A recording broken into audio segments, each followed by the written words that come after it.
Network marketing करके कोई mental freedom जो है ला सकता है? तो बिल्कुल ला सकता है, लेकिन उसके लिए भी उसको ये समझना पड़ेगा कि वो नेटवर्क मार्केटिंग में जा क्यों रहा है, क्या हासिल करने के लिए जा रहा है। अगर वो सिर्फ पैसे हासिल करने के लिए जा रहा है, उसे मेंटल फ्रीडम बिल्कुल नहीं मिलेगी।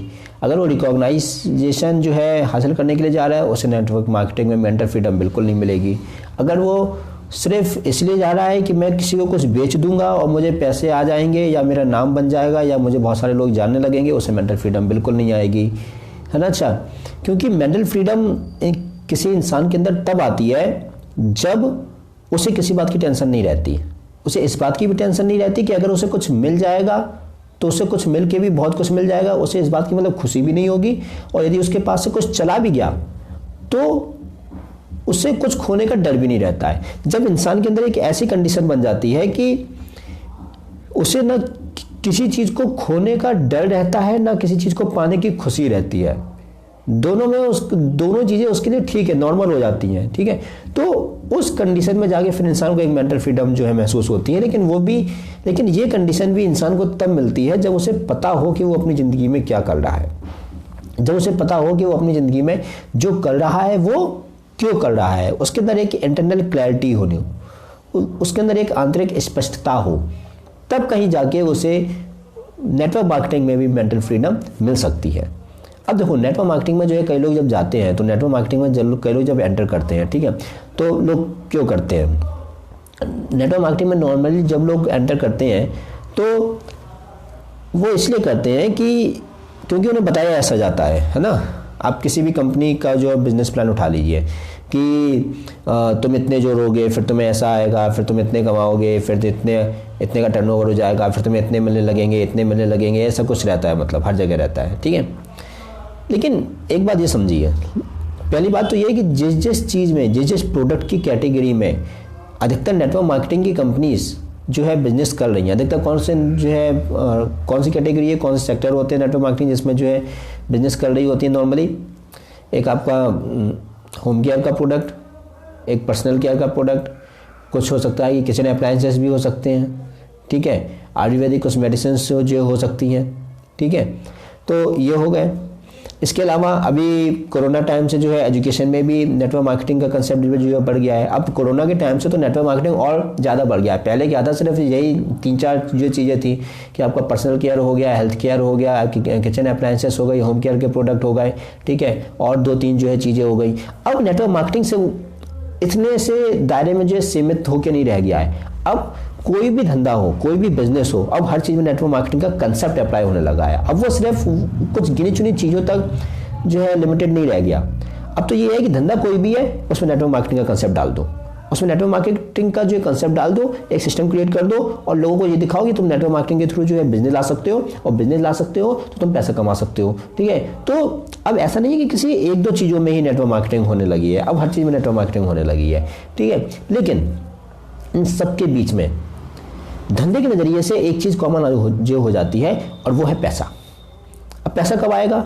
जब कुछ बेचोगे, ठीक है, और कुछ बिकेगी कब? जब किसी के काम की होगी, ठीक है, और कोई तुमसे खरीदेगा कब? जब कोई तुमसे जो है जुड़ा हुआ होगा, मतलब तुम कंपनी से जो है जोड़ोगे, तुम कंपनी में उसका जो कहते हैं रजिस्ट्रेशन वगैरह करोगे, ठीक है, और तुम उससे कहोगे कि भले वो उस तरीके का सामान कहीं और से भी ले रहा होगा, लेकिन तुम क्या बोलोगे कि वहां से छोड़कर यहां से लो, क्योंकि जब तुम्हारी कंपनी से कोई सामान लेगा तभी तो तुम्हें जो कमीशन मिलेगा, ठीक है। तो ये तो ही पैसों की बात, ठीक है। अब फिर मैटर यह जो पैसों की बात है वो बिजनेस प्लान में तुम्हें बता दिया जाता है, ठीक है, कि इतने जो रोगे इतने का टर्नओवर होगा तो तुम्हें इतना मिलेगा, इतना कमीशन आएगा, ये आएगा, वो आएगा। वो कैलकुलेटिव पार्ट है, ठीक है, वो कोई बड़ी बात नहीं है, वो आपको अलग अलग कंपनियों का जो है नेट पे मिल जाता है, या जो भी आपको इनवाइट करता है, ठीक है, जो भी आपकी अपलाइन होती है वो आपको बता देती है, ठीक है, वो कैलकुलेटिव पार्ट है। लेकिन हमें ये भी तो समझना चाहिए कि बिजनेस लॉजिकल होता है, लेकिन लोग तो इमोशनल होते हैं ना, लोग इमोशंस के कारण जुड़ते हैं। हालांकि इमोशन में भी जो लॉजिक होता है, क्योंकि हम धंधे की बात कर रहे हैं, ठीक है। तो अब उस पूरी खेल में जो है मेंटल फ्रीडम वाला जो टॉपिक हट जाता है ना। अच्छा, लेकिन हम वापस उस पर आएंगे। तो ये तो बात हुई धंधे की, ठीक है, एक लॉजिक रहता है, पैसे की बात रहती है, लेकिन लोग तो इमोशनल होते हैं ना कहीं, है ना, और इमोशन में वो लॉजिक भी लगाते हैं, यानी कि लॉजिक भी है और इमोशन भी है।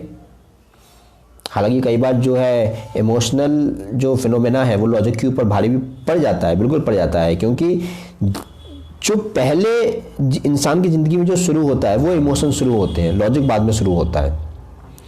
जब इंसान पैदा होता है तो जब पैदा होता है तो जो छोटा बच्चा होता है वो लॉजिक कम लगाता है, इमोशन ज़्यादा लगाता है ना। जो इंसान उसे अच्छी जो इंसान को उसे कुछ चीज़ें देता रहेगा तो वो उसके पास जाता रहेगा, भले ही वो चीज़ें उसके लिए नुकसानदायक क्यों ना हो, ठीक है, तो वहाँ लॉजिक काम नहीं करता। कहने का मेरा मतलब ये है कि ज़िंदगी में पहले इमोशन आते हैं जो प्राकृतिक तौर पर, और बाद में फिर लॉजिक आते हैं। लॉजिक हमें दुनिया सिखाती है, इमोशन हमें प्रकृति देकर पैदा करती है, ठीक है, इमोशन के साथ हम पैदा होते हैं। लॉजिक हमें दुनिया सिखाती है, रीजनिंग हमें दुनिया सिखाती है। तो पहले इमोशन आते हैं और बाद में लॉजिक आता है, ठीक है। तो ये बात हमें सबसे पहले जो है समझनी चाहिए।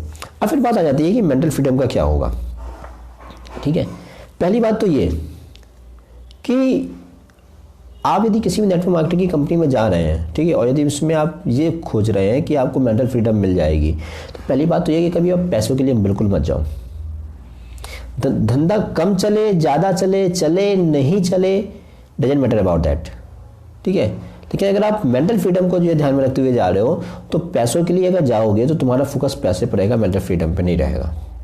सारी बात समझ में। और मेंटल फ्रीडम मिलती कभी, मेंटल फ्रीडम कुछ लेके नहीं मिलती है, मेंटल फ्रीडम मिलती है कुछ देकर, खुद को खाली करके, है ना। अच्छा, और यहाँ पे आपको क्या खाली करना होता है, यहाँ पे आपको खाली करना होता है, यहाँ पे आपको जो है देना होता है क्या, लोगों को इमोशन, है ना। अच्छा, अब देखो, अब इन दोनों चीज़ों को समझ जो कनेक्ट करने की कोशिश करते हैं। एक तरफ धंधा, प्रोडक्ट, ठीक है, और दूसरा है इमोशन, ठीक है। हालांकि बेसिक वही है कि लोगों की ज़रूरतों को देखो, फिर ये देखो कि तुम्हारे प्रोडक्ट जो है किस तरीके से लोगों की ज़रूरतों को पूरा करते हैं। लेकिन अभी इस समय नेटवर्क मार्केटिंग की कंपनीज जो अधिकतर फील्ड में ऑपरेट कर रही हैं वो ऐसे प्रोडक्ट हैं जो कि उस तरीके के प्रोडक्ट और भी बहुत सारे मिल जाते हैं, ठीक है। किसी में क्वालिटी कम होती है, किसी में क्वालिटी जो है थोड़ा सा ज़्यादा होती है, ठीक है। तो उस कंडीशन में फिर ये रहता है कि अगर तुम नेटवर्क मार्केटिंग की फील्ड में हो तो लोगों की बस समस्याओं का समाधान देने पे जोर डालो। ये हो सकता है कि वो समाधान तुम्हारे कंपनी के प्रोडक्ट से हो, ये भी हो सकता है कि वो समाधान तुम्हारी कंपनी के प्रोडक्ट से ना हो, दोनों चीज़ें हो सकती हैं, ठीक है। लोगों का जुड़ना ज़्यादा ज़रूरी होता है, लोगों का जुड़े रहना ज़्यादा ज़रूरी होता है, ठीक है। उसके बाद फिर आता है कि बिजनेस होगा कि नहीं होगा। समझिएगा, पहले लोग आते हैं, बाद में बिजनेस आता है। इसलिए बोला जाता है नेटवर्क मार्केटिंग, पहले नेटवर्क आता है, बाद में मार्केटिंग आती है ना। पहले नेटवर्क बिल्ड होता है, उसके बाद फिर धंधा चालू होता है। नेटवर्क नहीं रहेगा, इंसान नहीं रहेगा, तो धंधा भी नहीं रहेगा। तो नेटवर्क मार्केटिंग में आपको मेंटल फ्रीडम आपको सब तब मिलेगी जब आप लोगों में कुछ बांटने के उद्देश्य से एंटर करोगे उसमें। अगर आपके अंदर लोगों के बीच कुछ बांटने की इच्छा नहीं है, लोगों की प्रॉब्लम को सॉल्व करने की इच्छा नहीं है, अगर आपके अंदर ये नहीं है कि आपके आसपास के लोग भी खुश रहें, ठीक है, तो फिर अगर आपके अंदर ये फीलिंग है ही नहीं, अगर आपके अंदर ये भावनाएं नहीं हैं, तो फिर मत जाओ नेटवर्क मार्केटिंग में, कुछ हो नहीं पाएगा। क्योंकि धंधे का तो ऐसा है कि धंधा तो देखो अप जाएगा फिर डाउन जाएगा, है ना, कभी ना कभी तो होते रहते हैं, मीन्स वो तो साइकिल है, ठीक है। लेकिन जो रिलेशनशिप बिल्डअप होती है, रिलेशनशिप तभी बिल्डअप होती है जब तुम कुछ लोगों की, देखो दुनिया ऐसी है कि दुनिया उसी की होती है जिससे वो कुछ ले पाती है ना। बहुत कम लोग हैं जो दे पाते हैं, तो जो वो बहुत कम लोग हैं जो देने की इच्छा रखते हैं, मैं यानी पैसे की बात नहीं कर रहा हूँ, लोग घुमा फिरा के पैसे पे ले आते हैं, है ना। अच्छा, कि समाधान तो दे सकते हो ना, इमोशन तो बांट सकते हो ना, क्योंकि ज़िंदगी में पहले इमोशंस आता है, बाद में लॉजिक आता है, ठीक है। इमोशन तो बांट सकते हो, समाधान तो दे सकते हो। तुम्हारी कंपनी के प्रोडक्ट से सॉल्व नहीं होगा तो किसी और की कंपनी से प्रोडक्ट से सॉल्व हो जाएगा, वो तो बता ही सकते हो। इंसान के जीवन में उससे कुछ चीज़ें साझा तो कर सकते हो जिससे एटलीस्ट लोग तुमसे जुड़े रहने चाहिए। मैं फिर कह रहा हूँ, लोग तुमसे जुड़े रहने चाहिए, ठीक है। समय लगेगा, ये बात बिल्कुल मान सकते हैं, क्योंकि कुछ भी चीज़ें एक रात में नहीं होती, ठीक है। हिमालय को भी खड़े होने में सालों लगे होंगे, इंसान को भी, इंसानी विकास में भी सालों लगे हैं, ठीक है। हर चीज़ में समय लगता है, और समय में समय नहीं लगता, लेकिन समय हर चीज़ में समय लगा देता है ना। जिसका खुद का कोई बेस नहीं होता वो बहुत सारी जो चीज़ों का बेस होता है, जिसे हम कहते हैं काल, भावनाएं। प्रकृति जिन भावनाओं की गुण के साथ इंसान को पैदा करती है, उस गुण, उस प्रकृति का भी अपना कोई आधार नहीं है, लेकिन वो प्रकृति बहुत सारी चीज़ों की आधार है। इंसान के अंदर जीन्स पैदा करती है, हार्मोन्स रहते हैं, बहुत सारी चीज़ें रहती हैं, सब प्राकृतिक तौर पर मौजूद रहती हैं, ठीक है। अब कहो कि उसका क्या आधार है, उसका आधार है खाना पीना, जीन्स, जैसा कि माँ बाप से मिले, वो कहाँ से आए, प्रकृति से। प्रकृति का आधार क्या है, कुछ नहीं। प्रकृति का आधार है सत्य, सत्य का आधार, सत्य अपने आप में सबका आधार है। तो वही चीज़ है कि अगर आप कुछ देने के लिए जा रहे हो तब नेटवर्क मार्केटिंग में उतरिए, और तब नेटवर्क मार्केटिंग से आपको मेंटल फ्रीडम मिलेगी, अदरवाइज नहीं मिलेगी।